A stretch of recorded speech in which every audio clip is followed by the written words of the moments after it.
vision art Assam কলা বিথিকাত সুন্দৰ শইকীয়াৰ একক চিত্ৰকলা প্ৰদৰ্শনী আৰম্ভ বিশিষ্ট চিত্ৰশিল্পীকৰ সুন্দৰ শইকীয়াৰ এক বিশেষ একক চিত্ৰশিল্পৰ প্ৰদৰ্শনী অনুষ্ঠান আৰম্ভ কৰা হৈছে যোৰহাটৰ ভিজন আৰ্ট কলা বিথিকাত তিনদিনীয়া এই সুন্দৰ শইকীয়াৰ একক চিত্ৰকলা প্ৰদৰ্শনীত প্ৰদৰ্শন কৰা হয় চিত্ৰশিল্পীগৰাকীৰ প্ৰায় 50খনৰো অধিক চিত্ৰশিল্প আনহাতে আজিৰ অনুষ্ঠানত উপস্থিত থাকি চিত্ৰশিল্পী সুন্দৰ শইকীয়াই কয় যে এখন চিত্ৰ প্ৰদৰ্শনীয়ে বহু ক্ষেত্ৰত সমাজৰ এক ছবি তুলি ধৰি ৰাইজৰ আগত চিত্ৰ নাট্য গীত ভাওনাৰ আমাৰ সমাজৰ এক অতি গুৰুত্বপূৰ্ণ অংগস্বৰূপ যিসমূহে এখন সমাজ সংস্কাৰ কৰে কিন্তু চিত্ৰকলাৰ গুৰুত্ব কিন্তু আজিও আমাৰ সমাজত প্ৰতিষ্ঠা হোৱা নাই কিয়নো চিত্ৰকলাই এক পৃথক ধৰণেৰে সমাজৰ প্ৰতিচ্ছবি ৰাইজৰ আগত উপস্থাপন কৰে আনহাতে আজিৰ অনুষ্ঠানত উপস্থিত থাকি বহু বৰেণ্য ব্যক্তিয়ে ভাষণ প্ৰদান কৰে যোৰহাটৰ পৰা দুৰ্গস্তি পাছনিৰ ৰিপৰ্ট এন লাইভ অনুভৱটো কি যোৰহাটত মই একক প্ৰদৰ্শনী এতিয়ালৈকে 3খন হৈছে এখন মানে Assam Jorhat fine art society যিটো গেলাৰীত এখন হৈছে আৰু এখন হৈছে এইখন আৰু এখন হৈছিলে মোৰ একক প্ৰদৰ্শনী মানে ডক্টৰ্ছ ক্লাব মই ষ্টুডেণ্ট আছিলোঁ আৰু মই এনেই 7খন এক্সিবিশ্যন হৈছে ওৱান মেন শ্ব' তাৰমানে অল অভাৰ ইণ্ডিয়া ভিজুৱেল মিডিয়ামটোতো ইণ্টেলেকচুৱেল কথাটো জড়িত হৈ থাকে এতিয়া আপোনাৰ চব গান এটা গালে 100 ভিতৰত 100 মানুহে শুনে কিন্তু ভিজুৱেল মিডিয়ামটো এনেকুৱা হয় পেইণ্টিং স্কাল্পচাৰত হয়তো 1000 ভিতৰত 2জন বা এজন থাকে আৰু এই পেইণ্টিংখিনি চাবলৈও অলপ মানে মানুহৰ পইণ্টত তাৰমানে এটা মানসিকতা লাগিব আৰু এটা ফিলিংছ লাগিব এই সকলোখিনি তৈয়াৰ কৰিহে এখন পেইণ্টিং চাব পৰা হয় আৰু পেইণ্টিং কি হয় আমাৰ ইয়াত এতিয়া বাহিৰৰ আৰ্ট গেলেৰীবিলাকত যেনেকৈ বম্বে তাৰপিছত কেলকাতা বম্বেটোতো 6-7টামান আৰ্ট গেলেৰী আছে এতিয়া হয়তো তাতকৈ বেছি কমাৰ্চিয়েল গেলেৰী এতিয়া জাহাংগীৰ আৰ্ট গেলেৰী সেইটোতো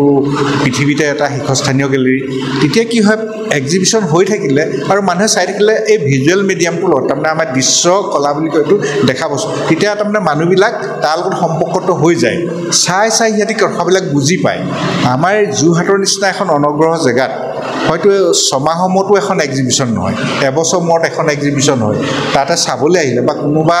আৰু এনেকুৱাও হয় বহুত এক্সিবিশ্যন হয় কিন্তু এক্সিবিশ্যন পতাৰখিনি তেওঁলোকৰ পইণ্টত মানুহ নহয় অলপ জানি কিবা এক্সিবিশ্যনখন পাতে তেতিয়া ভুল মেছেজটো যোৱা সম্ভাৱনা থাকে সেইকাৰণে কি হ'ব এই কথাটোৰ লগত এই ভিজুৱেল মিডিয়ামটোৰ লগত মানুহৰ মানে সম্পৰ্কটো খুব কম এতিয়া কথাটো কি হ'ল আমাৰ ইয়াত আচলতে আৰ্টিষ্ট বুলি ক'লে কাম নকৰে প্ৰথম কথা হ'ল আৰ্টিষ্টে সৃষ্টিশীল কাম কৰিব লাগিব আমাৰ ইয়াত কি হয় সঁচা কথা ক'বলৈ গ'লে কোনোবাই ছবি শিকিছে বা অলপ চলপ আৰ্ট ইনষ্টিটিউশ্যন খুলি লৈছে ল'ৰাক ছবি শিকাইছে কিন্তু সৃষ্টিশীলৰ কথাটো তল পৰিছে তাৰমানে চিত্ৰকলা বস্তুটো বহুত সাধনাৰ বস্তু কাৰণ আপুনি এটা গান হ'লে কি সময় কথাটো কৈছোঁ এজন গান বেলেগ এজনে লেখে কিছুমানে বেলেগ এজনে সুৰ কৰে বেলেগ এজনে আকৌ সুৰ গায়কজনকো কিছুমানে আকৌ কিছুমান কষ্ট শিকাই দিয়ে যে এনেকৈহে গাব লাগিব কিন্তু এজন চিত্ৰ কৰে চব বস্তু নিজেই কৰিব লাগিব চিন্তাধাৰাটো নিজেই সেইকাৰণে সদায়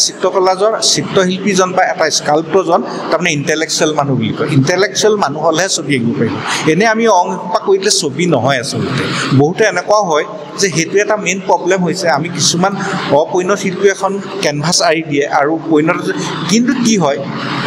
অপৰিণত শিল্পীজনে কি দেখিবলৈ ধুনীয়াটো লাগে তাত এস্থেটিক বা কিবা সেইটো নাচায় সাধাৰণ মানুহে ভাবে যে দেখিবলৈ ধুনীয়া বস্তুটোৱে আমাৰ মানুহৰ যে এইখনে ভাল ছবি কিন্তু ভাল ছবিখন তেওঁলোকে তাৰমানে সঁচাধন কৰিব নোৱাৰে আজিৰ পৰা সুন্দৰ শইকীয়া চিত্ৰশিল্পী সুন্দৰ শইকীয়া দাৰ এখন একক চিত্ৰ প্ৰদৰ্শনী ভিজন আৰ্ট অসমৰ আৰ্ট গেলেৰীত আৰম্ভ হৈছে আৰু মই ভিজন আৰ্ট অসমৰ স্বত্বাধিকাৰী হিচাপে পৰীক্ষিত বৰুৱা মই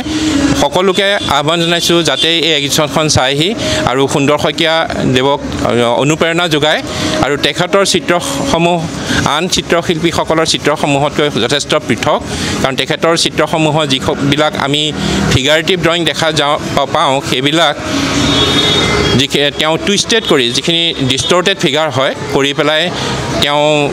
প্ৰকাশ কৰিছে যিখিনি অন্য অসম কিয় ভাৰত তথা পৃথিৱীৰ আন দেশৰ যিসকল চিত্ৰশিল্পী আছে যিসকলে ডিষ্টৰ্টেড ফিগাৰ কৰে তেওঁলোকতকৈ যথেষ্ট পৃথক যিকোনো খবৰ আৰু বিজ্ঞাপনৰ বাবে যোগাযোগ কৰক 7896121996 লগতে 7002537271 আৰু 9854011916